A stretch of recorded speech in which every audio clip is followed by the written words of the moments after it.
91 కీర్తన నుంచి 10వ వచనం నుంచి చివరి వరకు చదవాల్సిందిగా కోరుకొచ్చున్నాను. మాస్టర్ సుకుమార్ గారు వచ్చి దేవుని వాక్యం చదువుటకు 91 కీర్తన 10వ వచనం నుంచి చివరి వరకు చదవాల్సిందిగా కోరుకొచ్చున్నాను. 91 కీర్తన 10వ వచనం నుంచి 16 వచనాలు చదువుకుందాం. నీకు అపాయమేమీ రాదు, ఏ తెగులును నీ గుడారమును సమీపించదు. నీ మార్గములన్నిటిలో నిన్ను కాపాడుటకు ఆయన నిన్ను గూర్చి తన దూతలను ఆజ్ఞాపించును. నీ పాదములకు రాయి తగలకుండా వారు నిన్ను తమ చేతుల మీద ఎత్తి పట్టుకుందురు. నీవు సింహములను నాగుపాములను త్రొక్కెదవు, కొదమ సింహములను భుజంగములను అనుగరొక్కెదవు. అతడు నన్ను ప్రేమించున్నాడు గనుక నేను అతన్ని తప్పించెదను. అతడు నా నామం నెరిగినవాడు గనుక నేను అతన్ని ఘనపరచెదను. అతడు నాకు మొరపెట్టగా నేను అతనికి ఉత్తరమిచ్చేదను. శ్రమలో నేను అతనికి తోడై ఉండేదను. అతన్ని విడిపించి అతని గొప్ప చేసేదను. దీర్ఘాయు చేత అతన్ని తృప్తిపరిచేదను. నా రక్షణ అతనికి చూపించేదను. దేవుడి పరిశుద్ధ వాక్యము దీవించును గాక.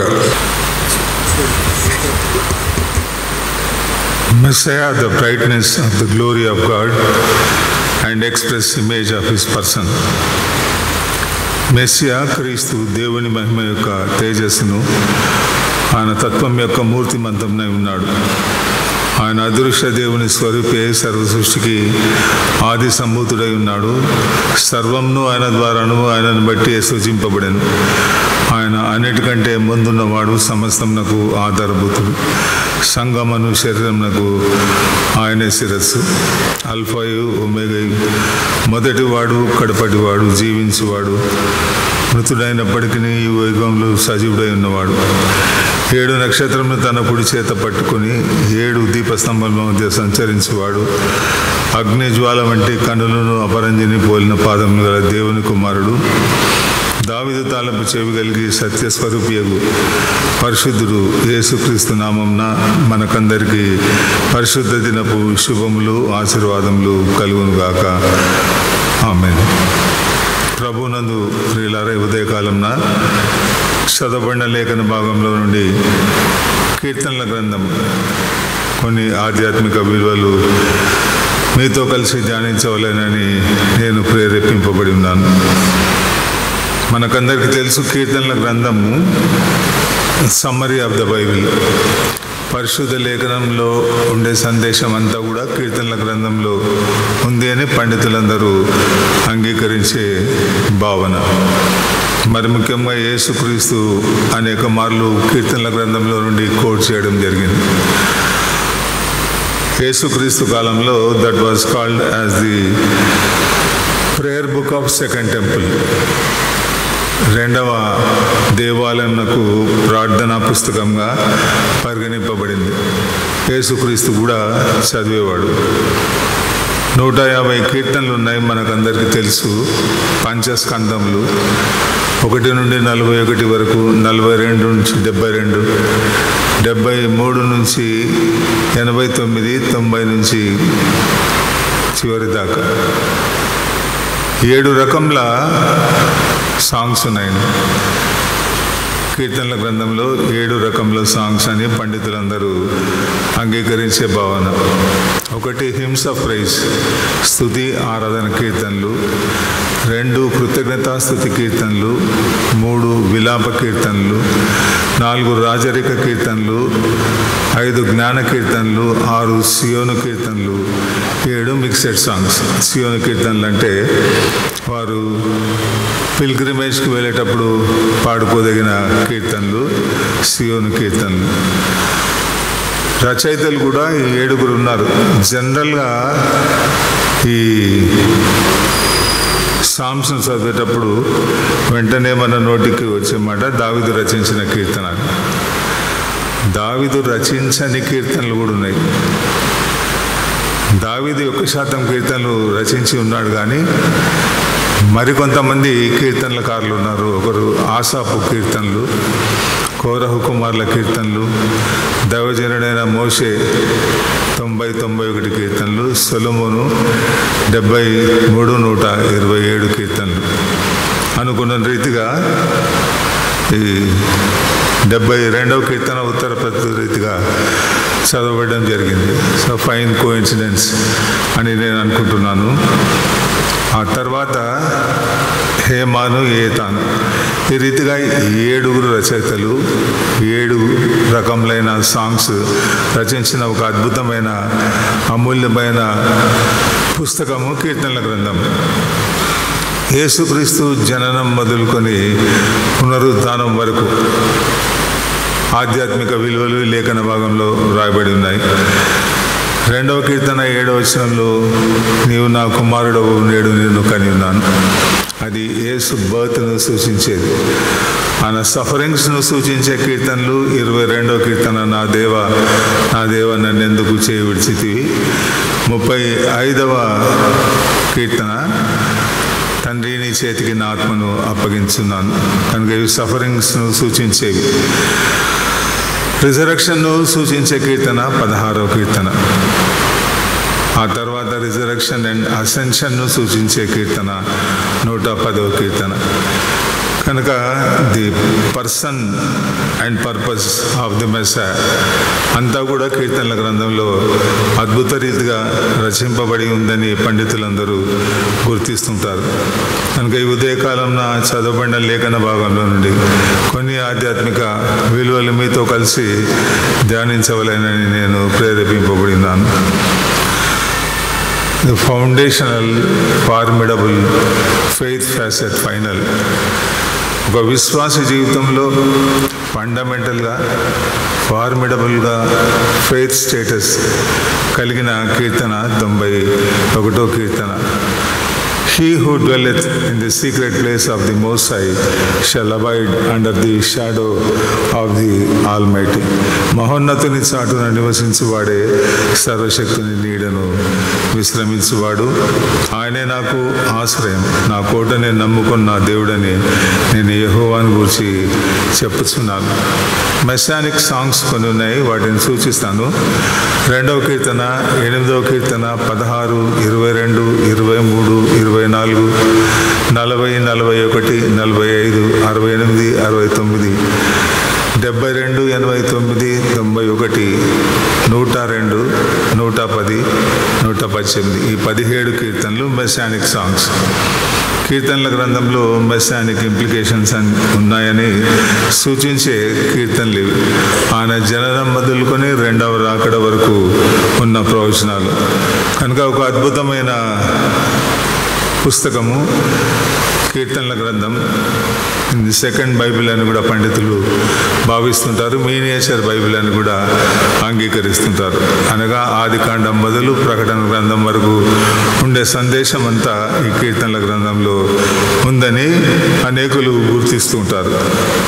చదవబడిన లేఖన భాగంలో He who dwelleth in the secret place of the Most High shall abide under the shadow of the Almighty. ఒక విశ్వాసి జీవితంలో ఫండమెంటల్గా, ఫార్మిడబుల్గా ఫెయిత్ ఫ్యాసెట్ ఫైనల్ స్టేటస్ ఏంటంటే మహోన్నతుని చాటున నివసించుట. ఇది ఒక అద్భుతమైన రిఫ్లెక్షన్ విశ్వాస జీవితంలో. మహోన్నతుడైన దేవుని చాటుని నివసించువాడు, సర్వశక్తిని నీడను విశ్రమించువాడు. మహోన్నతుడు అనే పదంలోనే అల్టిమేట్ సౌండ్ మనకు కనిపిస్తుంది. Most high. మోస్ట్ హై అంటే ఆయన కంటే హై ఇంకెవరు లేరండి. మోస్ట్ హై అనే ఆ పదంనకు అర్థం ఆల్మైటీ, సర్వశక్తుడు. ఒక విశ్వాస జీవితంలో ఉండవలసిన ఫండమెంటల్ రిఫ్లెక్షన్ గురించి రాయబడింది. అసలు ఎవరు విశ్వాసి అని అంటే మహోన్నతుని చాటున నివసించువాడు. ఆ ప్లేస్ కంటే బెస్ట్ ప్లేస్ మరొకటి లేదు. మహోన్నతుని చాటున నివసించడము అనే ఆ ప్లేస్ కంటే మరొక బెస్ట్ ప్లేస్ ఉండే అవకాశం లేదు. కనుక మన జీవితాల్లో ఒకసారి ప్రశ్నించుకుందాం, మనము ఎవరి చాటున నివసిస్తున్నాం? షూర్గా చెప్పగలమా విశ్వాసులుగా? మహోన్నతుని చాటున నివసిస్తున్నాను, సర్వశక్తి నీడను విశ్రమిస్తున్నాను. రెండు అద్భుతమైన పదములు ఇవి, నివాసము, విశ్రమము. మహోన్నతుని చాటున నివసించువాడే సర్వశక్తుని నీడను విశ్రమించువాడు. సర్వశక్తుడు అంటే కూడా అర్థం ఏంటంటే ఇంకా ఆయనను మించిన శక్తి మరొకరికి లేదని. ఉదయకాలం నా పరిశుద్ధ ఆరాధనలో మనల్ని మనం ప్రశ్నించుకుందాం, అసలు మనము మహోన్నతుని చాటున నివసిస్తున్నామని. ఒకసారి ఆలోచన చేయండి. ఫెయిత్ ఈజ్ డిఫరెంట్, కానీ ప్రాక్టికల్గా మన జీవితాల్లో మనం మహోన్నతుని చాటున నివసిస్తున్నామని ఒకసారి మనల్ని మనం ప్రశ్నించుకుందాం దేవుని పరిశుద్ధ సన్నిధిలో. రెండవది, ఆయనే నాకు ఆశ్రయం, నా కోట నేను నమ్ముకొను నా దేవుడని నేను యెహోవాని గురించి చెప్పుచున్నాను. నీడ, ఆశ్రయం, ఇవి all important factors in human life. ప్రతి విశ్వాస జీవితంలో నీడ ఉండాలి, ప్రతి విశ్వాస జీవితంలో ఆశ్రయం ఉండాలి. ఆ నీడ, ఆశ్రయము యెహోవా దేవుడని ఈ కీర్తనకారుడు స్పష్టంగా మనకు బయలుపరుస్తున్నాడు. ప్రభునందు ప్రియులారా, ఒక అద్భుతమైన సాంగ్ ఇది. కారణం ఏంటంటే సింగర్స్ను గురించి ఆలోచన చేద్దాం. మహోన్నతుని చాటున నివసించువాడే సర్వశక్తిని నీడను విశ్రమించువాడు. ఇది ఒక ప్రాఫెట్ కానీ, ప్రీస్ట్ కానీ, ప్రిన్స్ కానీ పలికిన మాటలు ఇవి. మహోన్నతుని చాటున నివసించువాడే సర్వశక్తి నీడను విశ్రమించువాడు. ఎక్కువ శాతం ప్రీస్ట్ పలికిన ఈ మాటలకు రెస్పాన్స్ బిలీవర్ ఇస్తున్నాడు. చూడండి, ఆయనే నాకు ఆశ్రయము, నా కోట నేను నమ్ముకున్న నా దేవుడని నేను యెహోవాని గురించి చెప్పుచున్నాను. Response of believer. మరొకసారి 3వ వచనం నుండి 13వ వచనం వరకు ప్రీస్ట్ పాడుతున్నాడు. ఈ సాంగ్ కాబట్టి పాడుతున్నాడనే ఆ లాంగ్వేజ్ నేను పాడుతున్నాను. మొదటి వచనం ప్రీస్ట్, రెండవ వచనం ఒక్క వచనం మాత్రమే విశ్వాసి రెస్పాన్స్. విశ్వాసి అంటున్నాడు, ఆయనే నాకు ఆశ్రయం, నా కోట నేను నమ్ముకున్న నా దేవుడని నేను యెహోవాని గురించి చెప్పుచున్నాను. ఒకే సెంటెన్స్ ఆలోచన చేయండి. ఒక్క సెంటెన్స్ బిలీవర్ నుంచి దేవుడు ఎక్స్పెక్ట్ చేస్తున్నాడు. ఆ తర్వాత 3వ వచనం నుండి 13వ వచనం వరకు మరొకసారి ప్రీస్ట్ పాడుతున్నాడు. 14 నుండి 16 వరకు ఎవరు పాడింటారు? మీరు ఎవరైనా చెప్తారా? మొదటి వచనము ప్రీస్ట్, రెండవ వచనము బిలీవర్, 3 నుండి 13 వరకు మరొకసారి ప్రీస్ట్, 14 నుండి చివరి వరకు ఎవరు పాడి ఉండవచ్చు. చాలా స్పష్టంగా కనిపిస్తుంది కదా ఎవరు పాడుతున్నారని. దేవుడు పాడుతున్నాడు. ఇది ఒక అద్భుతమైన సాంగ్. కారణం ఏంటంటే బిలీవర్, ప్రీస్ట్ అండ్ గాడ్. ఈ ప్రాసెస్ దేవుడు పాడుతున్న పాట, అతడు నన్ను ప్రేమించున్నాడు కనుక అతన్ని తప్పించేదను. ప్రభునందు పిల్లరా, మన దేవుడు ఎంత మంచి దేవుడు అంటే మనతో కలిసి పాడేవాడు. నీ స్టేటస్ నా స్టేటస్, నీ స్వరము నా స్వరము, ఎటువంటిదైనా కూడా ఆయన మనతో కలిసి పాడేవాడు. ఆయన చాటున నివసించి సర్వశక్తి నీడను విశ్రమించినప్పుడు ఆయన మనతో కలిసి పాడేవాడు. జనరల్గా హ్యూమన్ టెండెన్సీ, మనకు ఒక మంచి వాయిస్ ఉన్నట్లయితే వేరే వాళ్ళతో కంపేర్ చేసుకొని చాలా ప్రైడ్ ఫీల్ అవుతుంటాం మనం. మహాదేవుడు మాట చేత సర్వను సృష్టించిన వాడు నీతో నాతో కలిసి పాడడం ఎంత గొప్ప అనుభవం అది. God singing with us. ఈ కీర్తనలో ఉండే అద్భుతమైన కాన్సెప్ట్ అది. దేవుడు మనతో పాడేవాడు. ఆ దేవుడు పాడిన పాటలో అన్ని ఆశీర్వాదాలే మనకు ఈ లేఖన భాగంలో కనిపిస్తున్నాయి. కొన్ని ఆధ్యాత్మిక విలువలు ధ్యానిద్దాం. పర్ఫెక్ట్ డ్వెల్లింగ్ ప్లేస్, మహోన్నతుని చాటున నివసించువాడే సర్వశక్తి నీడను విశ్రమించువాడు. నీవు నేను డ్వెల్ చేయవలసిన ప్లేస్ ఏంటంటే ఆయనే. ఈ లోక సంబంధమైన నివాసంలో అనేకంలో ఉండొచ్చు, లోక సంబంధమైన నీడలు అనేకంలో ఉండొచ్చు, కానీ దేవుని నివాస స్థలంగా చేసుకోవడం అన్నది all important factor in believers life. నేను మరొకసారి ఎంఫసైజ్ చేస్తున్నాను, ఆయనను నివాస స్థలంగా చేసుకోవాలి అంటే ఆయనలోనికి ప్రవేశించాలి అని.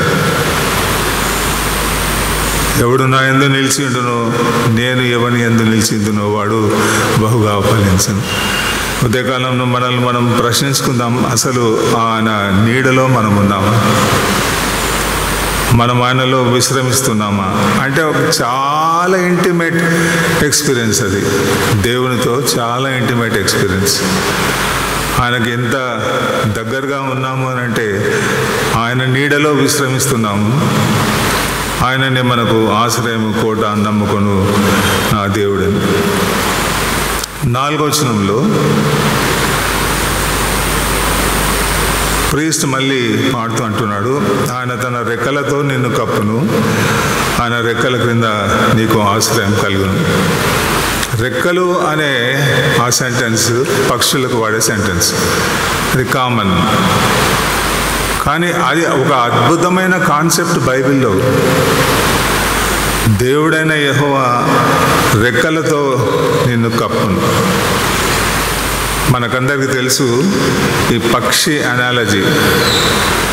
అసలు దేవుడైన యెహోవా ఇశ్రాయేలును ఐగుప్తులో నుండి తీసుకొని వచ్చిన రీతి పక్షి రెక్కల మీద, గ్రద్ద రెక్కల మీద ఏ రీతిగా పిల్లలను మోసుకొని పోవునో ఆ రీతిగా నేను ఐగుప్తులో నుండి పాలెస్టైన్కు మిమ్మల్ని తీసుకొని వస్తాను.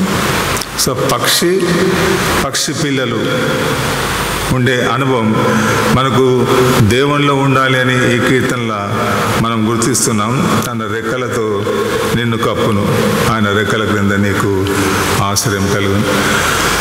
ప్రభున్నది పిల్లలు ఏదైనా ఒక అనాలజీ చెప్పగలుగుతారా మీరు?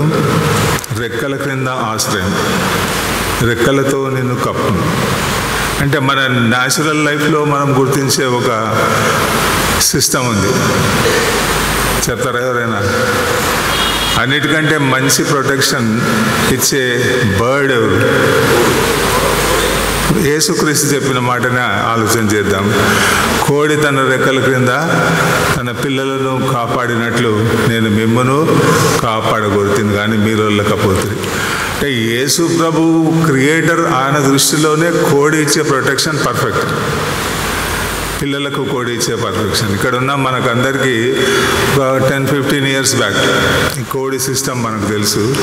ప్రతి ఇంట్లో కోళ్ళు ఉండేవి. కోడి పిల్లలు తిరుగుతూ ఉన్నప్పుడు పిల్లలు కోడి చుట్టూ మాత్రమే కాకుండా అనేక మార్లు దూరం వెళ్ళే ఛాన్స్ ఉంటుంది.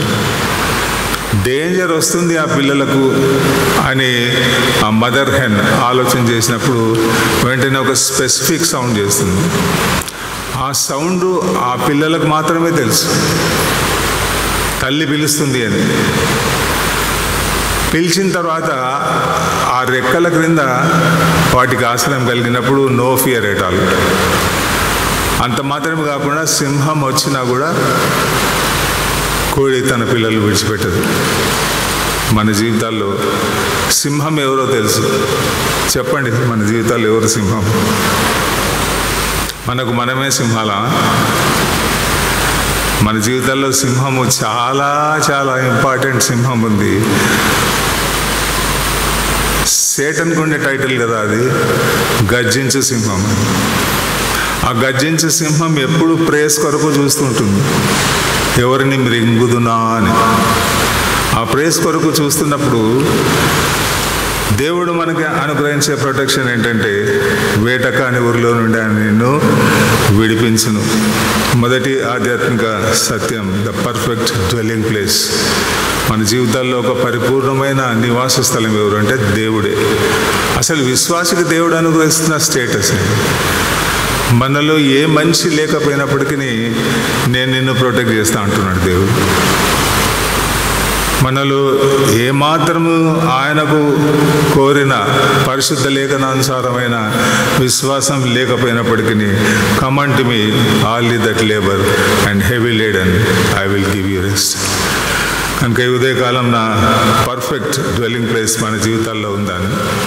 ఈ లోక సంబంధమైన డ్వెల్లింగ్ ప్లేసెస్ అనేకంలో ఉండొచ్చు, కానీ ultimate dwelling place, perfect dwelling place ఆయనే నాకు ఆశ్రయం. విశ్రమించడం అది మొదటి ఆధ్యాత్మిక సత్యం. రెండవది, ఆయన తన రెక్కలతో నిన్ను కప్పును, ఆయన రెక్కల క్రింద నీకు ఆశ్రయం కలుగును. Perfect protection. ప్రతి మనిషికి ప్రొటెక్షన్ అవసరం. మనం ఎన్నో రీతిలుగా ప్రొటెక్షన్స్ కొరకు అటెంప్ట్ చేస్తుంటాం, వెంచర్ చేస్తుంటాం. కానీ మనం చేయవలసిన ఒక సింపుల్ రెస్పాన్స్ ఏంటంటే ఆయన నీడను విశ్రమించినప్పుడు ఆయన తన రెక్కలతో కప్పి పర్ఫెక్ట్ ప్రొటెక్షన్ను అనుగ్రహిస్తాడు. ఇందులో యేసు ప్రభు సూచించే ఒక ప్యాసేజ్ ఉంది, చెప్పగలుగుతారా ఎవరైనా? చదవండి. 9వ వచనం నుండి ఒక ప్యాసేజ్ యేసు ప్రభువును సూచించే ప్యాసేజ్ ఉంది. 12వ వచనం, నీ పాదములకు రాయి తగలకుండా వారు నిన్ను తమ చేతుల మీద ఎత్తి పట్టుకుందరు. ఏ కాంటాక్స్లో జరిగింది ఇది చెప్పండి?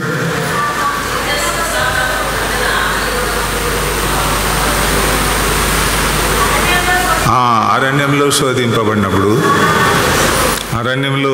శోధింపబడినప్పుడు ఈ మాటలు అపవాది యేసు ప్రభుతో చెప్పిన మాటలు. నీ పాదములకు రాయి తగలకుండా వారు నిన్ను తమ చేతుల మీద ఎత్తి పట్టుకుంది. నిజమే, ప్రభునందు పిల్లారా, సైతాన్కు తెలుసు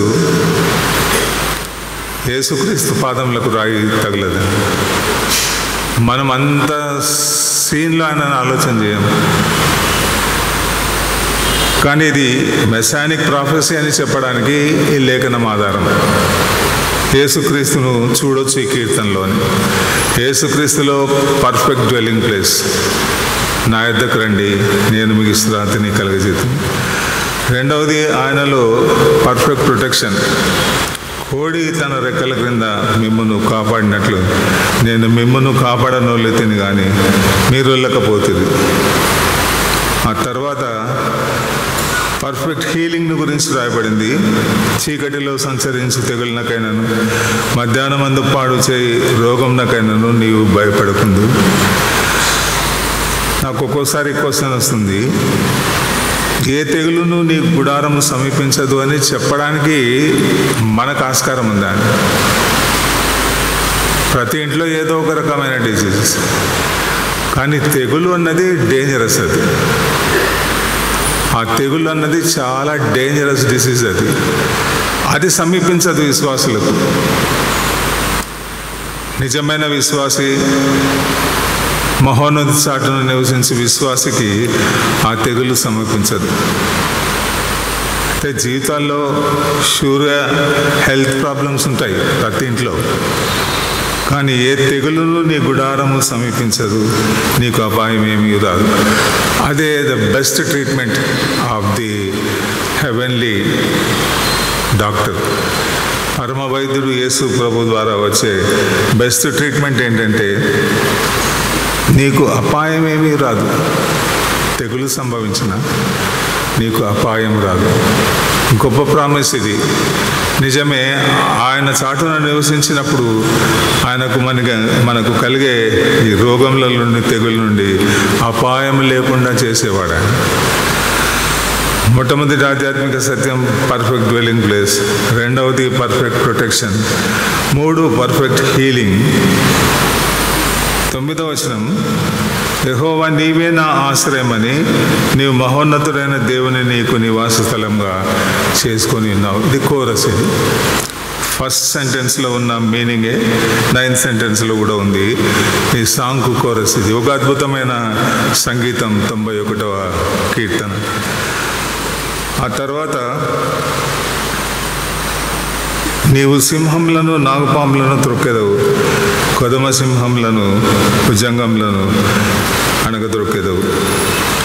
ఇంకొక ఆల్ ఇంపార్టెంట్ సెంటెన్స్ ఉంది. అది దావీదు జీవితంలో జరిగిన ఒక ఎక్స్పీరియన్స్.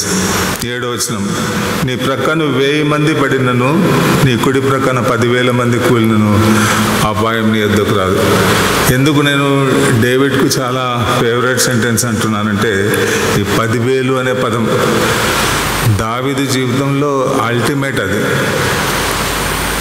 సౌలు 1000 కొలది, దావీదు 10,000 కొలది. ఆ 10,000 అనే పదం మనం ఆలోచన చేస్తున్నప్పుడు మనకు యేసుక్రీస్తు కూడా గుర్తుకు రావాలి. పరమగీతంలో వేరు ప్రేణి కన్నా నీ ప్రేణి విశేషమేమి అంటే, అశ్వలమితి అంటుంది, నా ప్రియుడు ధవలవర్ణుడు రత్నవర్ణుడు 10,000లో గుర్తించుకోవచ్చు. 10 మంది ఉంటే నన్ను గుర్తుపట్టలేరు ఎవరు, కానీ 10,000 మందిలో యేసుక్రీస్తును గుర్తించవచ్చు, అంత హ్యాండ్సమ్ అని. సో ఈ 10,000 అన్న ఆ సెంటెన్స్ యేసుక్రీస్తుకు ఫేవరెట్, దావీదుకు ఫేవరెట్ కనుక ఈ కీర్తనలో కీర్తనకారుడు చొప్పిస్తున్నాడు. చాలా గొప్ప వేదాంతం కలిగిన కీర్తన ఈ 91వ కీర్తన. నీ ప్రక్కన 10,000 మంది పడినను, నీ కుడి ప్రక్కన 10,000 మంది కూలినను అపాయం నీ యొద్దకు రాదు. ఆ పర్ఫెక్ట్ ప్రొటెక్షన్ ఆయన ఇవ్వడం మాత్రమే కాకుండా పర్ఫెక్ట్ హీలింగ్ మన జీవితాల్లో జరిగిస్తాడు. తర్వాత చివరన 14వ వచనం నుండి 16 వరకు దేవుడు పాడుతున్నాడు. మనతో కలిసి పాడే దేవుడు. మనం మరొకసారి గుర్తు చేస్తున్నాను, ఒక మంచి సింగింగ్ టోన్ మనకుంటే వేరే వాళ్ళతో కలిసి పాడడానికి ఇష్టపడం. కానీ నీ సౌండ్, నీ సింగింగ్, నీ వాయిస్, నా వాయిస్ వర్స్ట్ అయినప్పటికీ మనతో కలిసి పాడేవాడు ఆయన. అది గొప్ప ప్రేమను సూచించేది, మనతో కలిసి పాడడం. చాలాసార్లు ఈ డిఫరెన్సెస్ మనం చూస్తుంటాం, హ్యూమన్ డిఫరెన్సెస్, కలిసి పాడడానికి ఇష్టపడము. కానీ ఆయన వర్స్ట్ వాయిస్ నీకున్నా నీతో కలిసి పాడాలని కోరేవాడు. ఎవరిదైతే వర్స్ట్ వాయిస్ ఉంటుందో ఆయన వారితో కలిసి పాడాలని ఆశించేవాడు.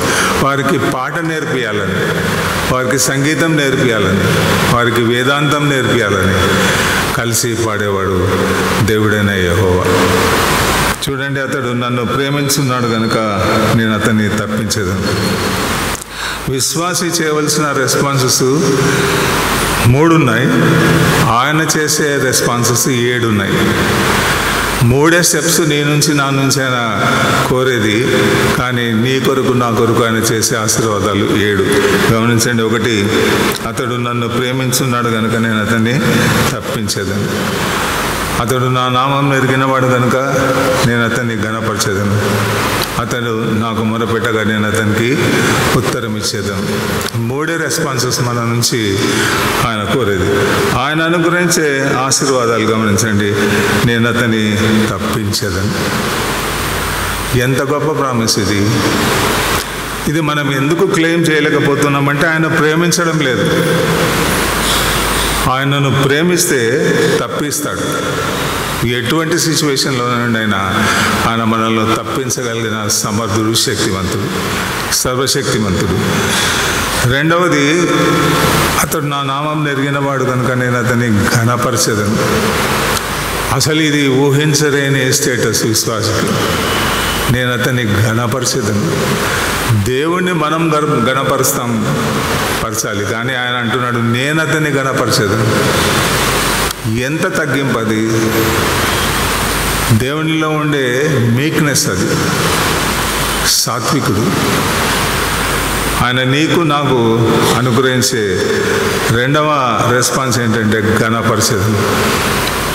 నీ సిచ్యువేషన్ నా సిచ్యువేషన్, నీ లొకేషన్ నా లొకేషన్ ఏమైంది, స్టేటస్ ఏమైందని కాదు. అక్కడ ఆయన నామంను ఎరిగిన వారిని ఘనపరుస్తాడు. అంటే ఆయన నామంను ఎరగడం అనేది చాలా టఫ్ టాస్క్. అది ఆయన నామంను గురించి మాట్లాడుతుంటాం, ఆయన నామం గురించి అన్నీ తెలుసు. నామంను ఎరిగిన వాడంటే ఎక్స్పీరియన్స్లో ఆ నామంను తెలుసుకున్నవాడు. నేను అతన్ని ఘనపరిచేదను. ఎంత గొప్ప ప్రామిస్! ఇవన్నీ ఆయన ప్రామిసెస్. మనం చెప్పే ప్రామిసెస్లో 99 ఫెయిల్ అవుతాయి, ఆయన చెప్పే ప్రామిసెస్లో 1000% పాస్ అవుతాయి. ఎందుకంటే ఆయన సత్యవంతుడు, ఆయన మాట నెరవేర్చేవాడు. మూడవ రెస్పాన్స్, అతడు నాకు మొరపెట్టగా ఉత్తరం ఇచ్చేదను. విశ్వాసంగా మనం చేస్తున్న రెస్పాన్సెస్ 3: ఆయన ప్రేమించడం, నామం ఎరిగిన వారు, మొరపెట్టడం. కానీ ఆయన చేసే అద్భుతమైన రెస్పాన్సెస్ ఏంటంటే, నేను అతన్ని తప్పించేదను, నేను అతన్ని ఘనపరిచేదను, నేను అతనికి ఉత్తరం ఇచ్చేదను, శ్రమలో నేను అతనికి తోడై ఉండేదను, అతన్ని విడిపించి అతన్ని గొప్ప చేసేదను, దీర్ఘాయు చేత అతన్ని తృప్తిపరిచేదను, నా రక్షణ అతనికి చూపించేదను. 7 రెస్పాన్సెస్ ఆయన చేస్తాడు. మనం చేయవలసింది 3. ఆయన 7 ఆశీర్వాదాలు మనకు అనుగ్రహిస్తాడు. ఫండమెంటల్ ప్రిన్సిపల్ ఏంటంటే, మహోన్నతిని చాటున నివసించేవాడే సర్వశక్తిని నీడను విశ్రమించేవాడు. ఆయనే ఆశ్రయమని, నా కోటనే నమ్ముకొను నా దేవుడని నేను యెహోవాను గూర్చి చెప్పుచున్నాను. ఎప్పుడైనా చెప్పినామా? మన జీవితాల్లో ఎప్పుడైనా చెప్పినామా ఆయనతో? అసలు మాట్లాడడం అనేదే ఉందా మనకు ఆ కాన్సెప్ట్? ప్రార్థనలు చేస్తాం మంచి మంచి పదములు కంపోజ్ చేసి. ఇది చాలా సింపుల్ లాంగ్వేజ్. మహోన్నతిని చాటున నివసించువాడే సర్వశక్తిని నీడను విశ్రమించువాడు. చివరిగా 16వ వచనం, దీర్ఘాయు చేత అతన్ని తృప్తిపరిచేదను, నా రక్షణ అతనికి చూపించేదను. సో ఏ సారాంశమైనా ఫైనల్గా it ends up in salvation. This is a book of salvation. నా రక్షణ అతనికి చూపించేది. ఒకసారి మనల్ని మనం ప్రశ్నించుకుందాం, ఆయన రక్షణను మనం అనుభవించున్నామా? అందులో నీవు నేను చేసేది ఏముండదు. ఆయన రక్షిస్తాడు. మనం చేయవలసిందల్లా ఆయనను అప్రోచ్ కావడం. ఆయనను అప్రోచ్ అయినప్పుడు ఆయన రక్షిస్తాడు. ఒక అద్భుతమైన సాంగ్ ఇది. Perfect dwelling place, perfect protection, perfect healing, perfect power. Power అని ఎందుకు అంటున్నానంటే 13వ వచనంలో, నీవు సింహంలను నాగుపాములను త్రొక్కెదవు, కొదమ సింహంలను భుజంగంలను అణగదొక్కెదవు. ఇది డేవిడ్ జీవితంలో జరిగింది, శాంసన్ జీవితంలో కూడా జరిగింది. సింహంలను నాగుపాములను త్రొక్కెదవు. తర్వాత ఆయన అనుగ్రహించే పర్ఫెక్ట్ పీస్, నా రక్షణ అతనికి చూపించేద్దాం. రక్షణ యొక్క ఫండమెంటల్ అండ్ ఫైనల్ డెఫినేషన్ ఏంటంటే, having the peace of God. దేవుని సమాధానం కలిగి ఉండడమే రక్షణ. నేను రక్షింపబడి ఉన్నాను అని చెప్పడానికి ఒకే ఒక ఆధారం ఏంటంటే, దేవుడు నాకు అనుగ్రహించిన సమాధానం. అది మన జీవితాల్లో ఉందా? ఒకసారి మనల్ని మనం ప్రశ్నించుకుందాం.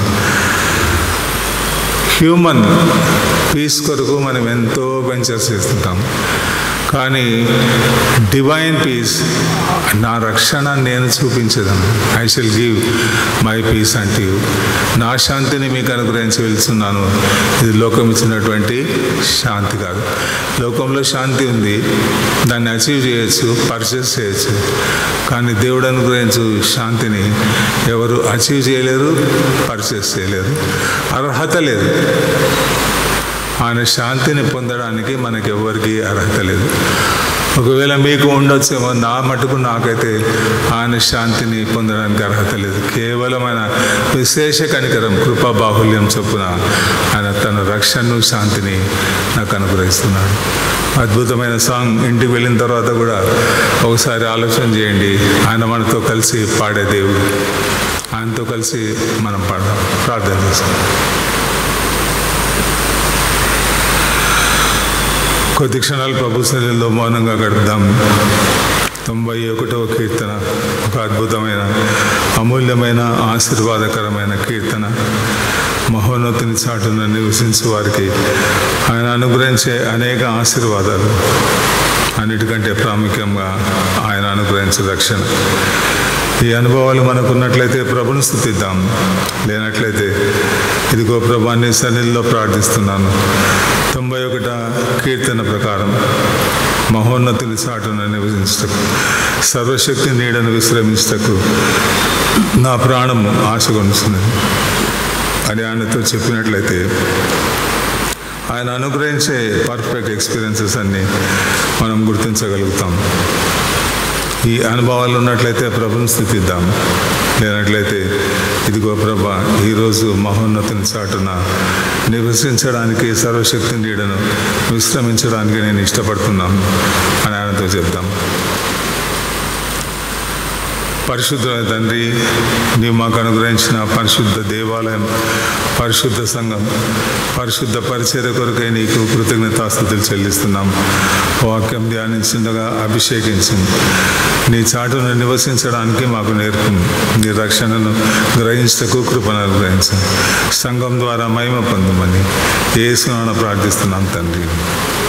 థాంక్యూ. God bless you.